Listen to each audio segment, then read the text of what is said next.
Hey, Mike, I almost stopped at McDonald's on the way in Tell me why. for old time's sake. Why? Been a while since I've had McDonald's, but I almost stopped at McDonald's. I've had Mark Morrison in my head all day. Yeah. Because your boy Mac Jones was in his bag at practice by all accounts. And there were a lot of accounts. And literally a lot of accounts, as in Twitter accounts. I mean, some of the calculations are a little off here and there. Some people seem to have different totals for his completion percentage, but at one point, 18 straight completions, 21 out of 23. Somebody had him 48 of 55 in one-on-ones, 7-on-7s, and 11 on 11s. The rookie stepped up big against New York. Best play was a long TD to Jacoby Myers down the left sideline. This is Mike Reese. Mac Jones giving Bill Belichick something to think about today as it relates to starting QB. Took a ton of reps on his game, capping things off with a successful 2-minute long touchdown drive. Got a low five from Belichick after that one. Went 5 of 6, all touchdowns versus the Giants. By the way, versus the Giants, okay? Versus the Giants. There's no slouches on defense. And goal line 7-on-7s. Extremely efficient day for the rookie. Somebody had 19 straight completions, but somebody Phil Perry called it a statement day. Ben Volen said, you can see the confidence growing all around. Reese said, Mac meeting the moment. Jeff Howe from The Athletic. Mac Jones just threw back-to-back TDs in his 21 of 23 so far in practice. 14 consecutive passes at the time. I mean, on and on and on and on and on about Mac Jones seizing the moment today.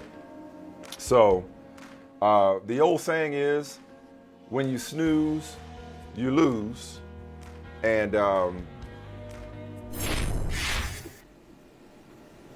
that's the best you could ask for.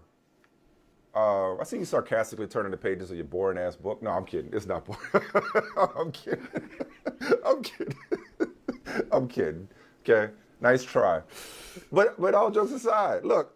I even brought, okay, not a terrible towel, Michael, not a terrible towel, but I even brought a towel. I even brought a towel to consider throwing in. If I had a tile, shout out to Tyrese, if I had a tile nearby, I might throw in the tile on this because, I mean, what more can you ask for from this young man? Stop. Just stop. When it comes to, I'm not going to stop. No, finish reading your book. I'm not going to stop. Just stop. What more can you ask for? No, I'm just reading. I'm reading. What more can you ask for from this young man than to, I mean, we knew he was a gamer, but to step up when all eyes are on him, this opportunity presents itself, and to have his best practice as a Patriot. So he definitely met the moment. Bill Belichick definitely has something to think about, and there's no question that he's ready. I still do wonder. I've heard everything you're saying, Michael. I've heard everything you're saying. I still do wonder, though, if Bill Belichick sees it the same way, okay? If he sees it as not only is Mac ready, but Mac is better than Cam. Because prior to Cam's COVID snafu, Michael, you even acknowledged this. It would have been a surprise, despite Mac Jones being, according to Pro Football Focus, the highest graded rookie in the preseason for whatever that's worth. It would have been a surprise if Mac would have started week 1 prior to Cam's COVID snafu, despite how you felt about it. I said that? Okay. You agree that it would be a surprise? No, you thought he was the guy you've always been consistent that he should start. But you agreed that the tea leaves and the way things were going suggested that it would have been a surprise nonetheless if Cam would have not started. Now, after today, call me a prisoner in a moment, it does kind of feel like it would be a surprise if it weren't the opposite about the way people raved about the way Mac has looked in practice. Okay, I'm done. Mike, I love you. I do. I love you. People say to me, no, there's no but. People say to me all the time, hey, Michael Smith, friend of yours. I said, no, Michael Smith, not a friend of mine. Michael Smith is my brother. Oh, you're saying he's like family? You can't choose your Michael family. Smith is not. Michael Smith is not. You love me in spite of my like flaws. Family.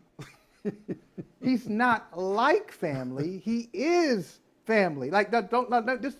Let my words be clear. This is no analogy. This is my brother. This is family. Now, family, I can tell you, sometimes you're very frustrating. You're very frustrating to talk to. You're frustrating to deal with. I mean, I thought you learned your lesson when I told you what was going to happen in the NBA Finals. I told you that Milwaukee. Okay, I can't even get that.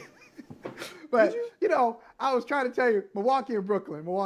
I told you. Conference semifinals. Yeah. Conference semifinals. Come on, man. Conference semifinals. Keep riding that train. But I'm sitting here reading my own work because I'm just trying to see if there's anything that I wrote a note to myself. I wrote a note to myself in here. I kept telling you. I told you last week.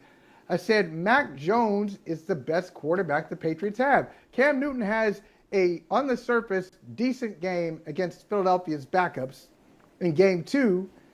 And everybody's saying we got vintage Cam Newton and he looks great. And I told you, Mac Jones is the best quarterback that the Patriots have. And it's not even close.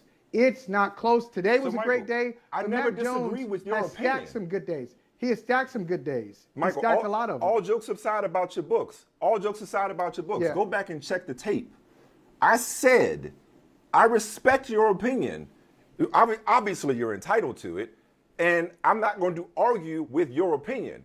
What I kept asking you from day one, we came back, whenever that was, I don't know if it was last week. Was that me or was that inside information?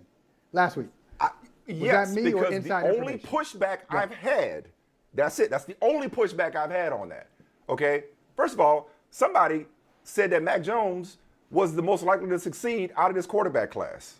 Okay? So you ain't got to, you preach to the choir on Mac Jones. I've been on Mac Jones since Alabama, not Kyle Shanahan's smokescreen, since Alabama. You preach to the choir on Mac Jones. And sooner or later, he's going to be the guy. All I've ever wondered, Michael, and maybe you could tell me more about this in terms of, you know, how Bill Belichick would respond. Look, you could always nitpick throws and say, well, that was a completion, but or that was an incompletion. But like 21 or 23, or as efficient as he was today, like Belichick had to be impressed, right? So all I've ever wondered is if Belichick and his staff saw it the same way you did. It was just a couple of days ago that both he and Josh McDaniels on the record said Cam was a starter. And said somebody had to play better. Yeah. So maybe you're ahead of Bill Belichick, which is not out of the realm of possibility. My question has always been, Michael, just so we're clear, not that you were wrong that Mac is the better quarterback, but whether you were alone as it relates to the people actually making the decision. I wasn't alone. Like I told you yesterday, the Patriots lie, and more specifically, Bill Belichick will lie. He'll lie to the media, and he'll lie for a certain purpose. Yeah. So I know why he said what he said about Cam. It's obvious. I think, in my opinion, I'll say it this way. I have an opinion on why he has said consistently that Cam is our starting quarterback, because Cam needs to hear it, and I think he knows that. He likes Cam personally. Okay. Cam has done everything they've asked him to do off the field. On the field, he has not done what they've asked him to do. But off the field, he's done, he's a weight room guy, he's a positive guy, gives everybody a nickname, high energy all the time, dancing at practice, just a really good dude around the facility. And so you add that to Cam, who has been the man since Auburn. Mm-hmm. So you think about how long ago that was. Like, he's always been the guy, number one, not just a franchise quarterback, number one overall pick, MVP of the league. Got to the Patriots camp late last year. Immediately, there was no question. There was no quarterback competition. I got it over Jarrett Stidham and Brian Hoyer. Are you kidding me? I'm the guy. And they draft a quarterback in the first round. And I think Cam needs to hear that, hey, you still love me. I'm still the guy. Well, hold on. Let's unpack this, because I still want to get to Trevor Lawrence. But I don't think he needs to hear it, even though that's not true. Well, wait, but I want to unpack this. He needs to hear it, even though it's not true. All right. Go ahead. I'm gonna ask you a two-part question. Okay. Eventually, Cam is going to hear. I know, but this is an interest of time, breaking his rule. Eventually, Cam is going to hear, sooner or later, whether it's week 1 or week 11, whenever it is, he's going to hear, you are the backup. So one, can Cam be the backup on this team? great question. No question that he can?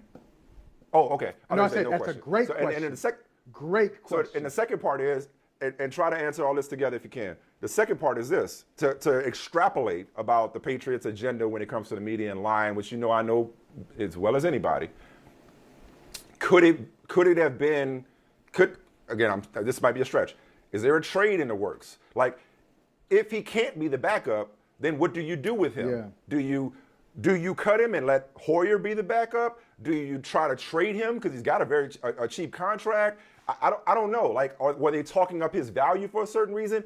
If, as you say, Belichick was only saying what Cam needed to hear, even though bad news is coming eventually. So can you unpack all that for me? Well, it's interesting. A guy we both know, New England. We got all these folks in New England colleagues. Michael Felger threw this out a couple weeks ago. He said, there's a situation set up that could help both the 49ers and the Patriots.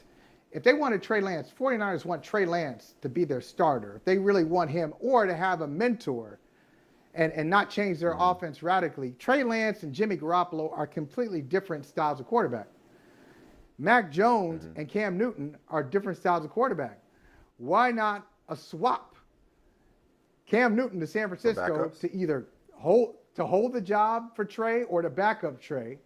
Okay. And Jimmy Garoppolo to the Patriots to either hold the job for Mac or to back up Mac. It just schematically, it works. So I think that short of that, there aren't a lot of teams that are saying, oh yeah, who we need as a backup? Cam Newton. That's one. Two, I don't think Cam Newton is a good backup for anybody because he doesn't see himself that way. I remember talking a while ago, different sport, but still the same concept. I remember, you baseball fans remember this cat, Jay Payton. Jay Payton used to play for the Mets. Yeah. Was really like a good outfielder. Sharp guy. He went to the Red Sox. Sharp guy, I remember. Yeah, he went to the Red Sox. No, not short. Not short. I mean, No, sharp. Average size. Sharp. Oh, sharp guy. No, sharp. Oh, sharp. Yes. Yeah. Absolutely. Yeah. So he went to the Red Sox, and everybody thought they had the best fourth outfielder in baseball. And I remember their manager at the time, Terry Francona, saying, no, he's not the best fourth outfielder in baseball because he doesn't think he's a fourth outfielder. He wants to start. And that's the problem. Talent-wise, sure, but he don't believe it. And Cam, remember that interview we did with Brandon Marshall, Brandon Marshall's podcast, which is excellent. He's talking. He said, hey, essentially, are your starting days over or something like that? No, because there aren't 32 guys better than me. That was a quote. There aren't 32 guys better than me. And he certainly doesn't think that there's a guy better than him in New England, but I'm here to tell you there is. So I don't think he would be a great backup because he wants the job desperately. I don't know what you do with him. Yeah, no, I listen, like I said, I think it was yesterday, we talked about this COVID fiasco. While it could have been avoided, he could have been vaccinated, or it could have been more aware of the protocols when you're not vaccinated. It's no different than an injury, because at the end of the day, it results in an absence. I don't know that we should necessarily categorize it or qualify it in the same way as we would, an arrest or a distraction or something like that. That would constitute a demerit. You understand what I'm saying? So the question for me just remains, like, look, Mac Jones, and when you got a guy that you can see just steadily improving, I mean, it's like it only stands to reason that he's going to get better. How much better is Cam Newton going to be? So again, the outstanding question, Michael, I get it. You've been, if it were you, wouldn't have even been a competition. If it was, not very long. Mac Jones the guy. But if Cam Newton was still the starter, and all indications, regardless of what they were saying, they were also doing what they were saying, which is treating Cam Newton like the starter. And if Cam Newton was a starter, it stands to reason that there was some kind of separation. Huh? Oh, I got an example for you. Okay, great. Bledsoe and Brady? Where he was looking for a reason to bench Bledsoe? I'll just say this last thing. Right? Okay, go ahead. It stands to reason, real quick, that there was some level of separation between Cam and Mac Jones. So the question is, could joint practices with the Giants, where he lights it up in practice, does that at least close it to where they're even? And conventional wisdom is you play the young guy. Or, as Belichick said, for whatever it's worth, somebody has to play better than Cam. So does a Mac Jones incredible outing in practice while Cam is absent, does that make him better than Cam and what he's put on film in Bill Belichick's mind? That is still a question for me. But in terms of the argument with you, and I know you got your example you're going to share, in terms of the argument with you, yeah, there you throwing go. it in? Look, much like Sha'Carri Richardson, this is your day. This is Michael Holley Day. This is love day. This is love day. Just like Sha'Carri Richardson, it is hard to argue today that Mac Jones ain't the right guy. So you're 2 for 2. This is where we are. What were you about to say? What's your example? This is where we are. Mike Smith, we're right here. And I hate to do this because I think you have a little bit of a problem. I think you got a problem. I think you might have an addiction. So this example might push you over the edge. I'm not being a good brother by using this example, but you feel me on this. It would be as if you're playing Madden in franchise mode, and Cam Newton was in 81. Cam Newton was in 81 last year. Last year he was in 81. Mac Jones at 80. This year, you go back to the ratings, he's a 79. Yeah. 81 to 79. Right. Mac Jones, what's Mac you draft this rookie, you're like, hey, he was a 75. Hey, I got a 75 rookie, 75 in the draft at 15. This is pretty good. You got to play him. Cam Newton still, no, but it gets even, but it gets even better. It gets even better. He's a 75 in training camp. But then with a little work, and camp, going into the start of the regular season, he's now a 78. He got +3. Yeah. He's a 78, and Cam's still a 79. See, stop. I need you to stop. Okay. I need you to stop. One more example. One more example. Stop. I need you to stop. Cam's awareness. I'm getting excited. Cam's awareness is a 65. That's what you look at.